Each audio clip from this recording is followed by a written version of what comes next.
Here we go, party people. It's your boy Raheem back at you live from the 905 and the 416 here with your boy Amir.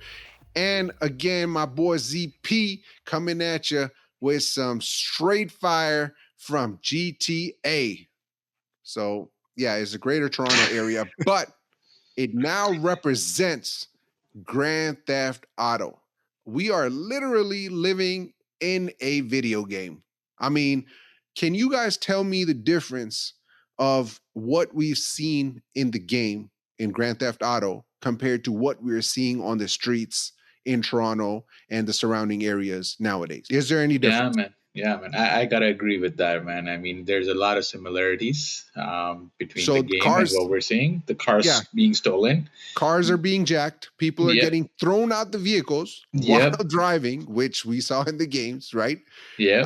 There are guns on every corner, increase of drugs everywhere, Yep. robberies. There's liquor stores getting robbed. There's people, Violence, there's gang violence, there's wars. gang wars, there's people being held up at gunpoint, there's break and enters, like people just rushing into their houses and businesses, jewelry stores getting hit up, there's a gold heist from the airport. I mean, these are all things that we've seen in Grand Theft Auto. So was Grand Theft Auto predicting this? Well, unfortunately, something that's not similar is there's no respawn. So unfortunately, people who lose their lives are gone forever, and then that's it. There's man. no kind of hit save button, right? You can't really go back to the good old days anymore. It's very tough. I don't know what's happening. I turned on the news yesterday morning, and I find out that in Malton, which is a part of Mississauga, there's in one neighborhood there's about 20, 25 different vehicles that got smashed in by either an individual or a group of people in the same night. And these are things that you just don't hear about. You've never heard of these things happening. These things don't happen, right? You talk about, cars being stolen right off of people's driveways, brazen, like midday, evening, afternoon, night. It doesn't matter the time of day. It's not like it's happening in the dark of night. It's anytime, any day. People are getting thrown out of their vehicles at traffic stops when they're stopped at a red light. Amir, I know you and ZP were following the story that happened in the East End in Durham, where somebody stole something and then took off. Yeah, man. So this happened last week, where we heard on the news that there was a robbery at the LCBO. Yeah. And what happened with that was that apparently there was an off-duty police officer that was there. So he called in about the robbery, and when the robber flew the scene, there was a police chase that ended up happening. And in the midst of the police chase, the robber, ended up on the wrong side of the 401 highway. I mean, that's straight out of GTA again. And you don't see that. I don't think I've ever heard or seen any story like this ever since I've been living in Canada, and this is more than 20 years I've been in Canada for, and it's the first time I heard something like this. And then to top it off and make it even worse, there was a collision that involved people getting injured and potentially ended up dying. There's three people, which is also a very sad story. There's three people who traveled in the same car, part of the same family. So there were grandparents from India who came to see, I guess, their family, and the mother and the father of that 3-month-old baby, they survived, but the 3-month-old baby and the grandparents, so grandfather, grandmother, those were the three people who got killed in that wrong way vehicle crash. And then the person who was the robber, he was the other person who died in this as well. There was another 38-year-old person in the same U-Haul van that they were driving in the wrong direction. They said he was seriously injured and he probably was not going to make it, but I'm not sure if he survived the attack or not the attack, the accident, or if he died as well. And the person that was driving, that was a 21-year-old, and he was out on bail. Is that right? Yeah, that's what I've heard. That sounds like it's kind of hidden in one of the news articles that he was an international student. He was 21 years old, and he was out on a bail, and he was supposed to show up in court again on May 24th, I believe. Damn. I'm not trying to criticize the police here, but how do you explain chasing somebody that stole some alcohol and chasing them on the wrong side of the highway when you full and well know that you're putting innocent lives at risk? 3 people died innocently. That's 3 too many. But imagine how many more it could have been. So why would you pursue, this chase on the wrong side of the highway on a very busy, one of the busiest highways in all of It's North not one; America, it is the by the busiest. way? So it is, yeah. There you And have it. So how do you explain those, so actions? I'll pitch in what I have to say about this. Sure. I mean, if you look at the situation, all of this happened very fast, and of course, the police, when the call is made, they're supposed to take some kind of an action. And in the heat of the moment, when the officer got the call, who was reporting to this report, he went in and he made the decision of following them. I mean, to that officer, that seemed like the right logical decision. And when you're in a situation like this, where every second counts and every second could mean life and death for somebody, right? Um, there's a lot of pressure on you, and yeah, I mean, they could have called in a chopper that could have chased the vehicle to wherever it was heading, but I don't know what what it entails in terms of how long the chopper needs to take to get to But let the me position. push back on that a little bit, Yeah, because sure, you have to make a decision in seconds, and I get that, right?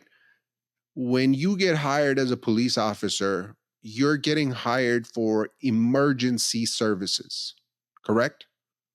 right. Okay, emergency services where you're constantly faced with decisions that you have to make in seconds or milliseconds. So, logically speaking, let's say that we're not even talking about 401. Let's say we're not even talking about the busiest highway in all of North America. Any highway, any random highway. If you are going the wrong way on a highway where you are face to face with people that are coming across on the other side at speeds of over 100 kilometers an hour, in which reality, that's all I want to know, in which reality is that a decision that you should make? Because alternatively, if you're chasing, you could get the license plate. Usually they have OPP, they have cops, they have different jurisdictional, like different jurisdictions. So from Durham it goes to Toronto, and from Toronto it goes to Mississauga, so on and so forth. You can call these allied services and you can notify them, hey, we're looking for this type of vehicle. This is the license plate. Be on the lookout. They hopped on the highway at this exit, right? So why were those actions not taken and there was a high speed pursuit on the wrong side of the highway? That's So that's what I'm trying to understand. right, I totally get your point. I mean, there's many other ways this could have unfolded, right? Mm-hmm. And I'm not trying to take anybody's side here. I'm not saying that what the officer did that responded to the call was right or wrong, Sure. but it may have seemed like the right thing to do at that point. Yeah, you're right. I mean, you're a part of the emergency services as a police officer, and you have to take critical decisions within milliseconds. Mm-hmm. But we're all humans, man. I mean, yes, there are many other ways this could have So been there's handled, more.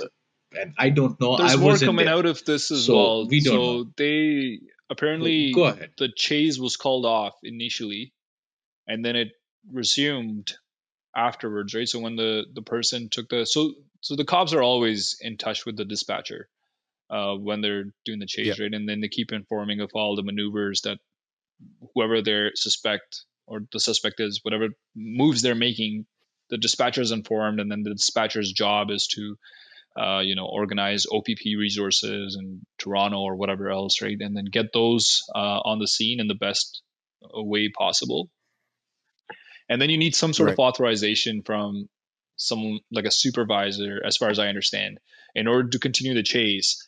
So apparently the chase did stop. It did stop when the person moved. But again, some of those details are going to come out. There's SIU that's investigating right now, all of those things. Durham police is pretty tight lipped on all of that. I think it is part of their protocols that at a certain point, and we see that for normal chases as well. So on the highway, if someone's driving 200 kilometers an hour, going with the flow of traffic and not stopping it or not listening to the warnings by the cops, then the cops would abandon the chase and then they would get a chopper out in the air. We always have City TV or whatever, the Weather News Network, their chopper out in the air all the time, right? And how hard it is Mhm. to, maybe even get them to take a look. They have the cameras or whatever, so they can track it for a little bit until the police chopper gets airbound. So I think Yeah. there's a few unknowns here. The chase looks like it did stop initially, but then continued on. And I don't know what they were planning to do. Like honestly, it's like one of those things. What are you trying to do following someone on the wrong side of the road? And it wasn't just one guy. It was at least five or six drivers or five or six cops driving on the wrong side of the road, and then another 10 on the right side of the road. But again, like what are you planning to do here? Are you going to go and do a pit maneuver to flip the guy on like incoming traffic? There's nothing you can do at this point. It's already too late. The Yeah. best you can do is maybe, as you mentioned, Raheem, get the Toronto Police or OPP to maybe stop the traffic, just bring it to a complete stop. And it did last 20 minutes. So by the time the guy got on the highway or the robbery happened and the chase started, it lasted 20 minutes. And by the time the accident happened, it happened in Whitby. So there was a bit of time to, get some of those resources to stop the traffic. Even if you stopped it in, let's say, Scarborough, and you just brought the Yeah. traffic to a complete halt, and then now you have options what you can do, right? There's also Yeah. recording uh, by OPP, someone in OPP saying that someone's going to get hurt. So everyone knew the possibility of this chase, like what could it end up in. Uh, but there's lots of unknowns that hopefully come out as part of that SIU investigation. So, guys, why is this happening? Why is there a rise in crime on a day to day basis, a rise in violent crimes on a day to day basis? And, there seems to be no answers except from, and you got to give credit where it's due. I mean, Toronto police did come out and say that, hey, instead of facing these criminals, leave your car keys by the door. So that was the only answer that was given. Whether you I don't believe think that's the that right poor answer or cop not, who said it is ever going to get away with, the mistake that he made on camera. Got it recorded forever. sure.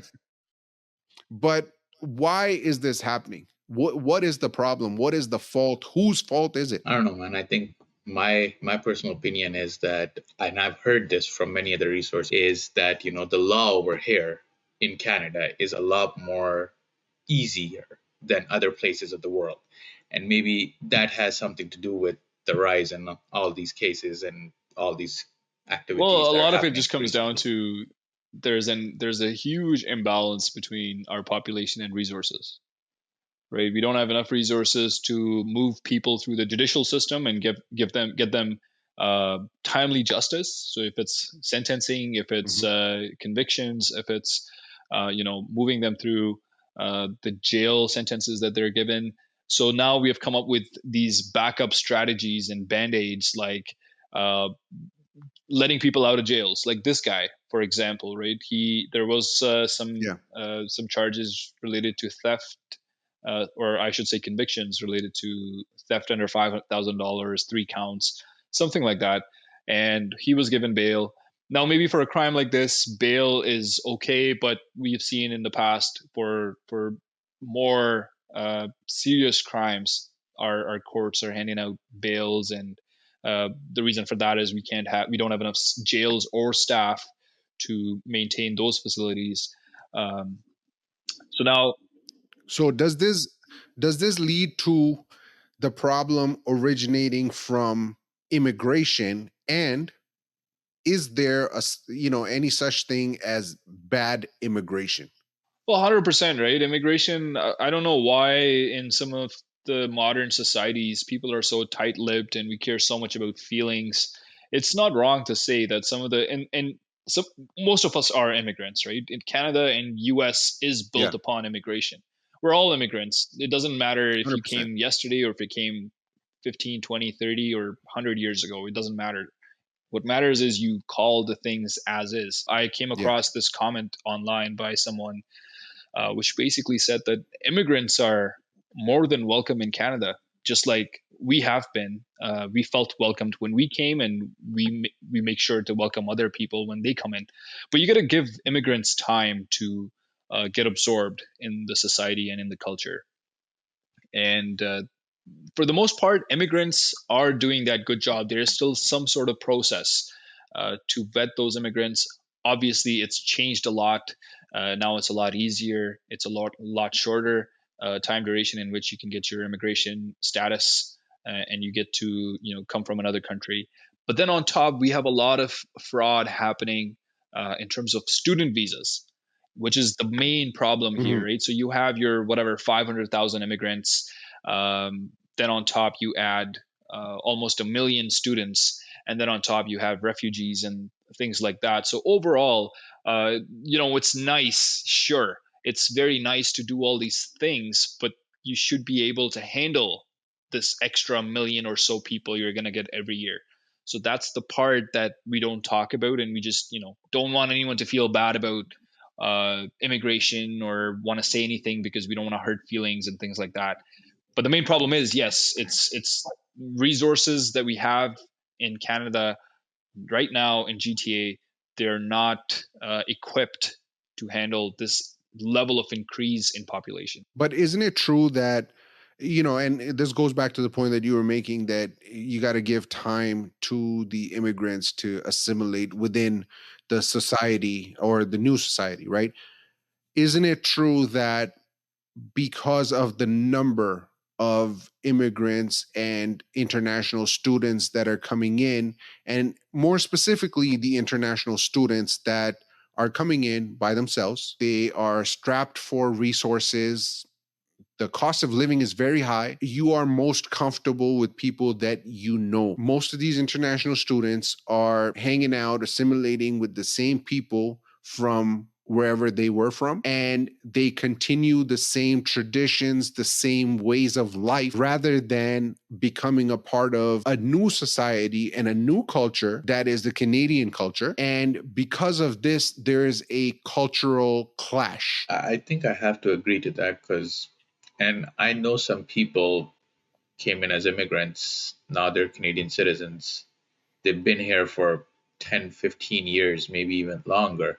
Yeah. They still can't speak English and they don't even want to try taking any English classes. They Mhm. understand a little bit. They can, just communicate their way through on whatever they need to communicate. But they hang around with people from their own village or from their own town where they come from outside Because of Canada. yeah, And and the main question is, why are people immigrating here? Because obviously they're hoping for a better opportunity, a better life, right? That's why. If you have a fantastic life wherever you are, it doesn't matter which country you're from, right? If you have a fantastic life where everything you have is pretty much up to your standards and you're living your dream, why would you ever want to move anywhere else? And especially somewhere where you got to start from scratch. And on top of that, you have to deal with this very cold, frigid weather. So obviously, you're coming here because you're hoping to start a new phase, new chapter in your life, have a better life for not only yourself, for your children. If that is the case, if that is in fact true, then doesn't it make sense for you to come to this place and get accustomed to the culture of this land rather than bring old habits from different places and try to, and whether those old habits are good habits, bad habits, whatever you may have, and try to push that here and disrupt the culture here. That's true for any country. Yeah, I agree with that as well. Yeah. You're right that when people have the option, they're going to go with the most comfortable option. And in a lot of cases, Yeah. coming to a new country, adapting to a new culture, new people, all that is hard. And but that at the end of that hard changes, what comes out is that Canadian culture and having that whatever the new values that you have learned in a new society. But then obviously, if you mass import people from the same culture at the same time, and then you don't have, it's not like you get five people and then you have five different colleges and all those go to five. It's more like you have one college and you have five people and then one classroom, and those five people will hang out with each other, right? There's nothing wrong, and there's nothing wrong Yeah, with that. You can, absolutely. And there's but nothing wrong with it's just when exactly. we talk about Canadian culture, there's no chance for them to even be exposed to that, right? Why is that Brampton has all these colleges and most of these people come and they go to the colleges over there because there's that sense of home, right? So it's a lot Yeah, to handle all at once for one city alone. Uh, but that's yeah. it's an uncomfortable conversation. It shouldn't be an uncomfortable conversation, right? But unfortunately, with the government that we have, But, it is hard to even talk about these things. but that's just it, right? It's not the immigrants that are at fault. It's not the international students that are at fault. It's the government that's at fault that are putting these people in these positions. I mean, look, the reality is if you have a 10-year-old kid, you put them in a car in the driver's seat, you put the keys in the ignition and you put it in drive and you expect the kid not to step on it, Yep. that's on you. That's on you. That kid is going to step on it and he does not know Yep. how to drive, right? And that's exactly true for this situation. The Canadian government should be more concerned with, number one, you bring in good immigration. So your immigration, your foreign policies, you set those in place for a reason.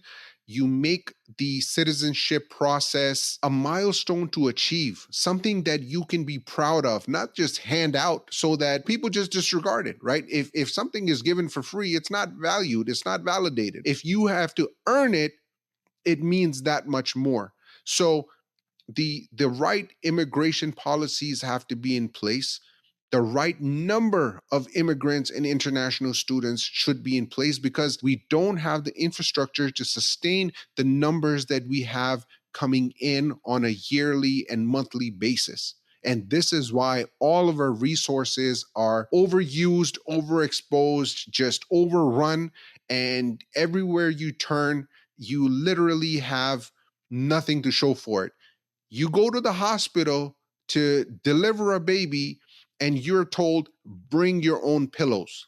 You are given nothing. I have friends in the United States going through, a similar process and telling me that they get samples that would last them a year. Yeah, most of this also happened. It's funny that in last 10, 15 years, that's when most of these things, happened. I remember 10 years or so ago, everyone in Canada used to brag about our healthcare system.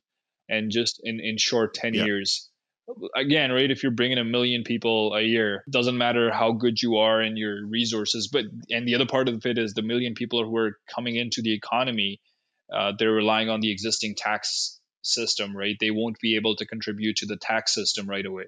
So every year you're putting a yeah, million people, a million people, a million people.